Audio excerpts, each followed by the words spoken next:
ओम शांति। आज 20 सितंबर 2024। आज के ईश्वरी महावाक्यों में हमारे परमपिता परमात्मा शिव कहते हैं, मीठे बच्चे, तुम्हें बाप समान खुदाई खिदमतकार बनना है। तुम्हें बाप समान खुदाई खिदमतकार बनना है। संगम पर बाप आते हैं तुम बच्चों की खिदमत करने। आज का प्रश्न है, ये पुरुषोत्तम संगम युग ही सबसे सुहावना और कल्याणकारी है, कैसे? उत्तर है, इसी समय तुम बच्चे स्त्री और पुरुष दोनों ही उत्तम बनते हो।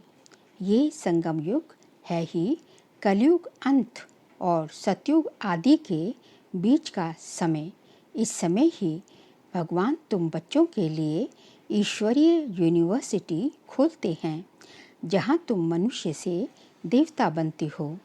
ऐसी यूनिवर्सिटी सारे कल्प में कभी नहीं होती। इसी समय सबकी सद्गति होती है। ओम शांति। रूहानी बाप रूहानी बच्चों को बैठ समझाते हैं। यहाँ बैठे बैठे एक तो तुम बाप को याद करते हो, क्योंकि वह पतित पावन है। उनको याद करने से ही पावन सतो प्रधान बनने की तुम्हारी एम है। ऐसे नहीं, सतो तक एम है, सतो प्रधान बनना है। इसलिए बाप का को भी जरूर याद करना है। फिर स्वीट होम को भी याद करना है, क्योंकि वहाँ जाना है। फिर माल मिल्कियत भी चाहिए, इसलिए अपने स्वर्ग धाम को भी याद करना है। बाबा को भी याद करना है। फिर जहाँ जाना है स्वीट होम शांति धाम, उसको भी याद करना है। और फिर हमें जो है बाद में कहाँ राज्य करना है, स्वर्ग में जहाँ राज्य करना है, उसे भी सुख धाम को भी याद करना है, क्योंकि ये प्राप्ति होती है। बच्चे जानते हैं हम बाप के बच्चे बने हैं। बरोबर बाप से शिक्षा लेकर हम स्वर्ग में जाएंगे, नंबरवार पुरुषार्थ अनुसार। बाकी जो भी जीव की आत्माएं हैं वह शांति धाम में चली जाएंगी। घर तो जरूर जाना है। बच्चों को ये भी मालूम हुआ, अभी है रावण राज्य। इसकी भेंट में सतयुग को फिर नाम दिया जाता है राम राज्य। 2 कला कम हो जाती है। उनको सूर्यवंशी और उनको चंद्रवंशी कहा जाता है। जैसे क्रिश्चियन की डायनेस्टी एक ही चलती है, वैसे यह भी है एक ही डायनेस्टी, परंतु उसमें सूर्यवंशी और चंद्रवंशी हैं। ये बातें कोई भी शास्त्रों में नहीं है। बाप बैठ समझाते हैं, जिसको ही ज्ञान अथवा नॉलेज कहा जाता है।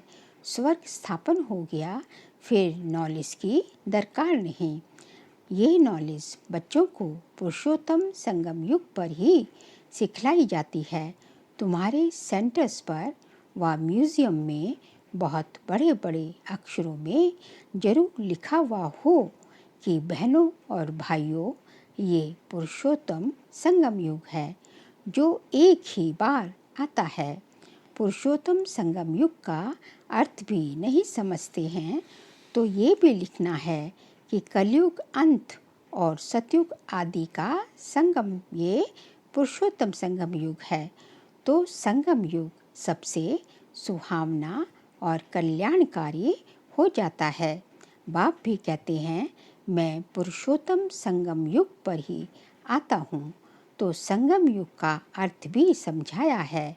वैशाल्य का अंत और शिवालय का आदि, इसको कहा जाता है पुरुषोत्तम संगम युग। कलयुग का अंत और सतयुग का आदि, इसका संगम। यहाँ सब है विकारी, वहाँ सब है निर्विकारी। तो जरूर उत्तम तो निर्विकारी को कहेंगे ना। पुरुष और स्त्री दोनों उत्तम बनते हैं, इसलिए नाम ही है पुरुषोत्तम। इन बातों का बाप और तुम बच्चों के सिवाय किसी को पता नहीं कि ये संगम युग है। किसके ख्याल में नहीं आता कि कि पुरुषोत्तम संगम युग कब होता है। अभी बाप आए हुए हैं, वह है मनुष्य सृष्टि का बीज रूप। उनकी ही इतनी महिमा है। वह ज्ञान का सागर, आनंद का सागर, पतित पावन है। ज्ञान से सद्गति करते हैं, ऐसे तुम कभी नहीं कहेंगे कि भक्ति से सद्गति होती है। ज्ञान से सद्गति होती है और सद्गति है ही सतयुग में, तो जरूर कलयुग का अंत और सतयुग आदि के संगम पर ही आएंगे। कितना क्लियर कर बाप समझाते हैं। नए भी आते हैं, हूबहू जैसे कल्प कल्प आए हैं, आते रहते हैं। राजधानी ऐसे ही स्थापन होनी है। तुम बच्चों को मालूम है, हम खुदाई खिदमतगार सच्चे सच्चे ठहरे। क्यों हैं खुदाई खिदमतगार? क्योंकि हम जो है भगवान के मददगार बनते हैं इस सृष्टि परिवर्तन के कार्य में। एक को थोड़ी ही पढ़ाएंगे, एक पढ़ते हैं, फिर इन द्वारा तुम पढ़कर औरों को पढ़ाते हो। सबसे पहले ब्रह्मा बाबा पढ़ते हैं और फिर इनके द्वारा सब बाकी बच्चे भी पढ़ते हैं। इसलिए यहाँ ये बड़ी यूनिवर्सिटी खोलनी पड़ती है। सारी दुनिया में और कोई यूनिवर्सिटी ऐसी है ही नहीं। ना कोई दुनिया में जानता है कि ईश्वरीय यूनिवर्सिटी भी होती है। अभी तुम बच्चे जानते हो। गीता का भगवान शिव आकर ये यूनिवर्सिटी खोलते हैं। नई दुनिया का मालिक देवी देवता बनाते हैं।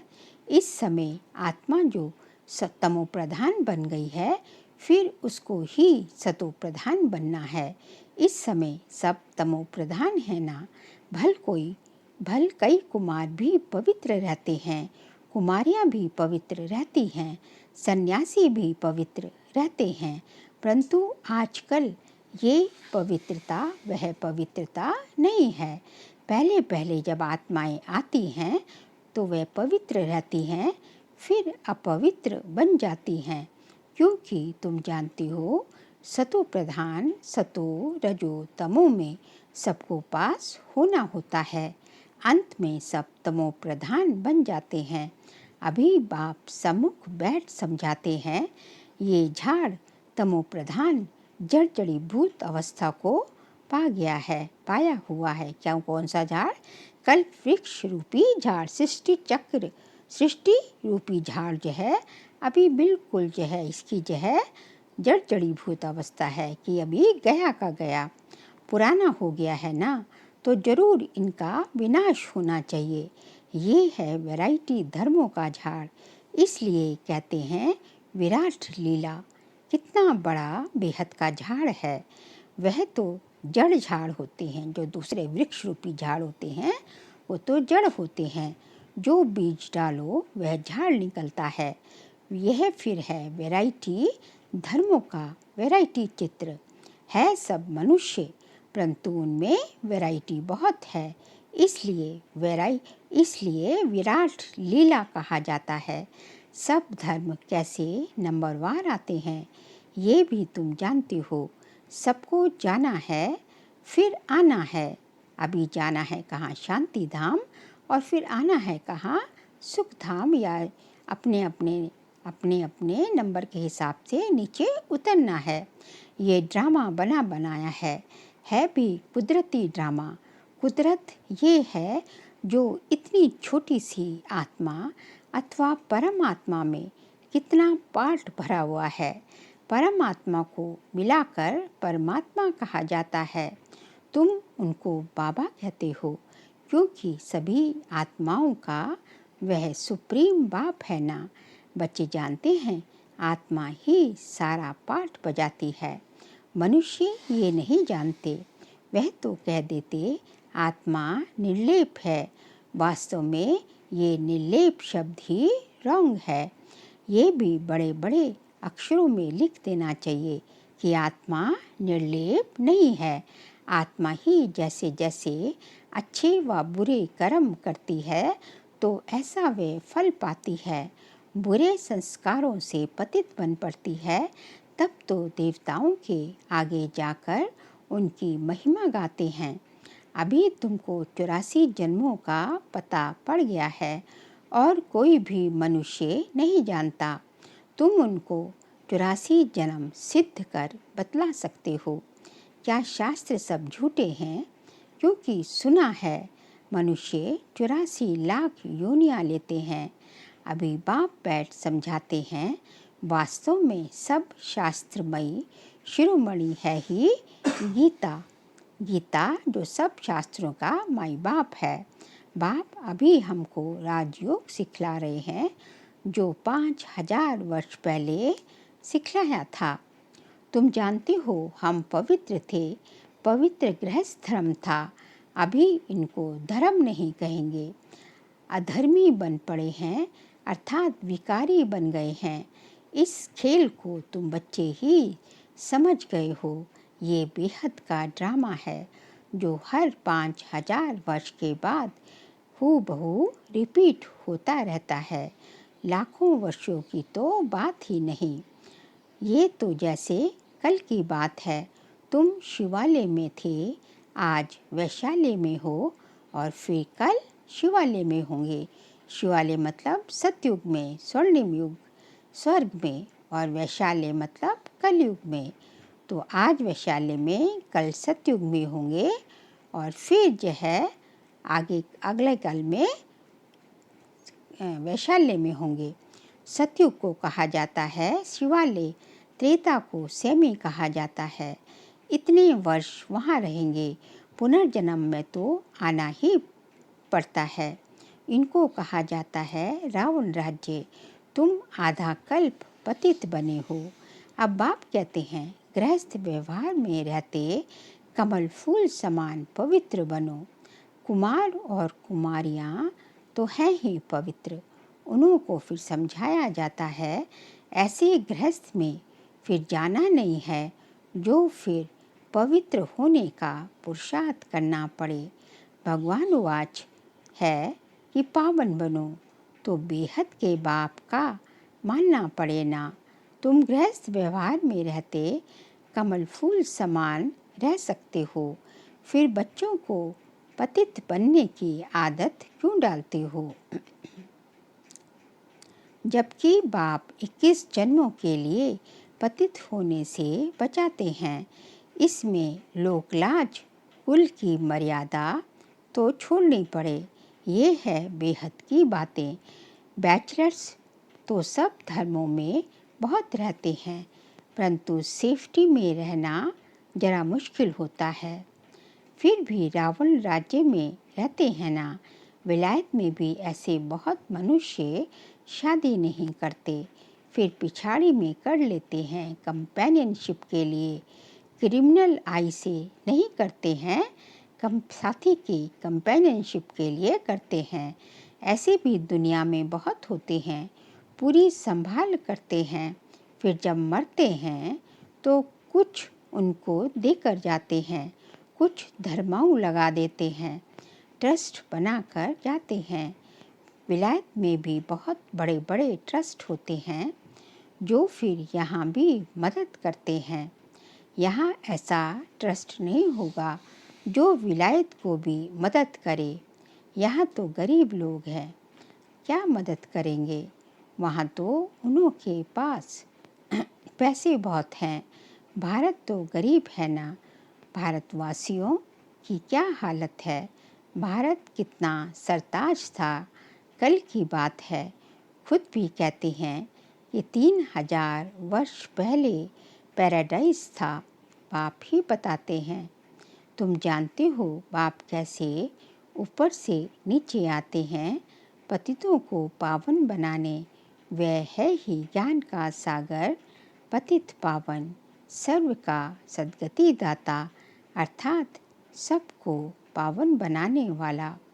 तुम बच्चे जानते हो मेरी महिमा तो सब गाते हैं। मैं यहाँ पतित दुनिया में ही आता हूँ तुमको पावन बनाने।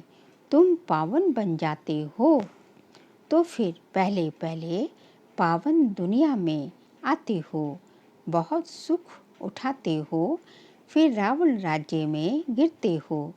भल गाते तो हैं परमपिता परमात्मा ज्ञान का सागर, शांति का सागर, पतित पावन है, परंतु पावन बनाने के लिए कब आएंगे ये कोई भी जानते नहीं। बाप कहते हैं, तुम मेरी महिमा कितनी करते हो। अब मैं आया हूँ, तुमको अपना परिचय दे रहा हूँ। मैं हर 5000 वर्ष के बाद इस पुरुषोत्तम संगम युग पर ही आता हूँ। कैसे आता हूँ वह भी समझाता हूँ। चित्र भी है। ब्रह्मा कोई सूक्ष्म वतन में नहीं होता है। ब्रह्मा यहाँ है और ब्राह्मण भी यहाँ है, जिसको ग्रेट ग्रेट ग्रैंडफादर कहा जाता है, जिसका फिर सिजरा बनता है। ह्यूमैनिटी का सिजरा दिखाते हैं ना, उसका जो है हेड कौन है? ब्रह्मा। मनुष्य सृष्टि का सिजरा तो प्रजापिता ब्रह्मा से ही चलेगा ना। प्रजापिता है तो जरूर उनकी प्रजा होगी। कुछ वंशावली तो हो ना सके, जरूर एडॉप्टेड होंगे। ग्रेट ग्रेट ग्रैंड फादर है तो जरूर एडॉप्ट किया होगा। तुम सब एडॉप्टेड बच्चे हो। अभी तुम ब्राह्मण बने हो, फिर तुमको देवता बनना है। शूद्र से देवता, फिर ब्राह्मण से देवता, शूद्र से ब्राह्मण, फिर ब्राह्मण से देवता। ये बाजोली का खेल है। विराट रूप का चित्र भी है। वहाँ से सबको यहाँ आना है जरूर। जब सब आ जाते हैं तो फिर क्रिएटर भी आते हैं। वह क्रिएटर डायरेक्टर है, एक्ट भी करते हैं। बाप कहते हैं, हे आत्माओं, तुम मुझे जानते हो। तुम आत्माएं मेरे सब बच्चे हो ना। तुमने पहले सतयुग में शरीरधारी बन कितना अच्छा सुख का पाठ बजाया। फिर 84 जन्म बाद तुम कितना दुख में आ गए हो। ड्रामा के क्रिएटर, डायरेक्टर, प्रोड्यूसर होते हैं ना। ये है बेहद का ड्रामा। बेहद के ड्रामा को कोई भी जानते नहीं। भक्ति मार्ग में ऐसी ऐसी बातें बताते हैं जो मनुष्यों की बुद्धि में वही बैठ गई हैं। अब बाप कहते हैं, मीठे मीठे बच्चों, ये सब भक्ति मार्ग के शास्त्र हैं। भक्ति मार्ग की ढेर सामग्री है। जैसे बीज की सामग्री झाड़ है, इतने छोटे बीज से झाड़ कितना अथाह फैल जाता है। भक्ति का भी इतना विस्तार है। ज्ञान तो बीज है, उसमें कोई भी सामग्री की दरकार नहीं रहती। बाप कहते हैं, अपने को आत्मा समझ बाप को याद करो। और कोई व्रत नेम नहीं है, वह सब बंद हो जाता है। तुमको सद्गति मिल जाएगी। फिर कोई बात की दरकार नहीं। तुमने ही बहुत भक्ति की है, उसका फल तुमको देने के लिए मैं आया हूँ। देवताएं शिवालय में थे ना, तब तो मंदिर में जाकर उन्हों की महिमा गाते हैं। अब बाप समझाते हैं, मीठे मीठे बच्चों, मैंने 5000 वर्ष पहले भी तुमको समझाया था कि अपने को आत्मा समझो। देह के सब संबंध छोड़ मुझ एक बाप को याद करो, तो इस योग अग्नि से तुम्हारे सारे पाप भस्म हो जाएंगे। बाप जो कुछ अभी समझाते हैं, कल्प कल्प समझाते आए हैं। गीता में भी कोई कोई अक्षर अच्छे हैं। मन मना भव अर्थात मुझे याद करो। शिव बाबा कहते हैं, मैं यहाँ आया हूँ। किसके तन में आता हूँ वह भी बताता हूँ। ब्रह्मा द्वारा सब वेदों शास्त्रों का सार तुमको सुनाता हूँ। चित्र भी दिखाते हैं, परंतु अर्थ नहीं समझते। अभी तुम समझते हो शिव बाबा कैसे ब्रह्मा तन द्वारा सब शास्त्रों आदि का सार सुनाते हैं। 84 जन्मों के ड्रामा का राज भी तुमको समझाते हैं। इनके ही बहुत जन्मों के अंत में मैं आता हूँ। यही फिर पहले नंबर का प्रिंस बनते हैं, फिर 84 जन्मों में आते हैं। अच्छा, मीठे मीठे सिकिल दे बच्चों प्रति माता पिता बाप दादा का याद प्यार और गुड मॉर्निंग। रूहानी बाप की रूहानी बच्चों को नमस्ते। हम रूहानी बच्चों की रूहानी बाप दादा को नमस्ते नमस्ते नमस्ते। सार के लिए पॉइंट्स हैं। इस रावण राज्य में रहते पतित लोकलाज कुल की मर्यादा को छोड़ बेहद बाप की बात बतानी है। गृहस्थ व्यवहार में कमल फूल समान रहना है।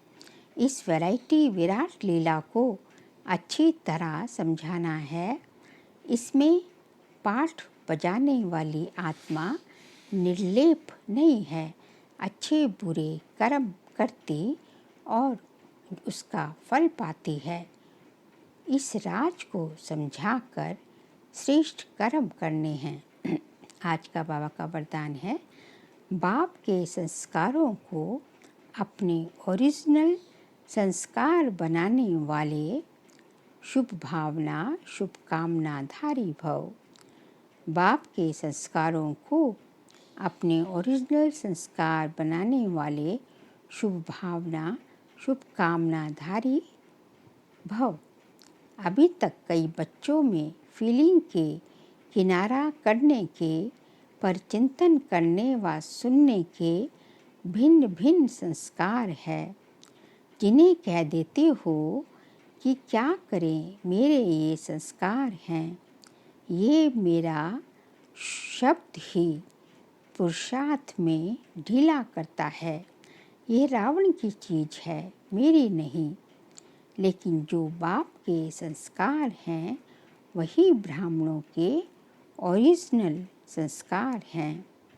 ये संस्कार हैं विश्व कल्याणकारी शुभ चिंतनधारी, सबके पीछे शुभ भावना शुभ कामना धारी। स्लोगन है आज का, जिनमें समर्थी है वही सर्व शक्तियों के खजाने के अधिकारी हैं। जिनमें समर्थी है वही सर्व शक्तियों के खजाने के अधिकारी हैं। बाबा कहते हैं कि जिन बच्चों के बुद्धि में समर्थ संकल्प ही आते हैं तो उनके अंदर समर्थी रहती है, तो इसलिए जो है वो सर्व शक्तियों के खजाने के मालिक बन जाते हैं। क्योंकि खजाने के अधिकारी तो बन गए हैं, तो जो है अपनी शक्तियों को इमर्ज करके जो है वह जो है खजाने के मालिक बन जाते हैं, सर्व शक्तियों के खजाने के अधिकारी बन जाते हैं।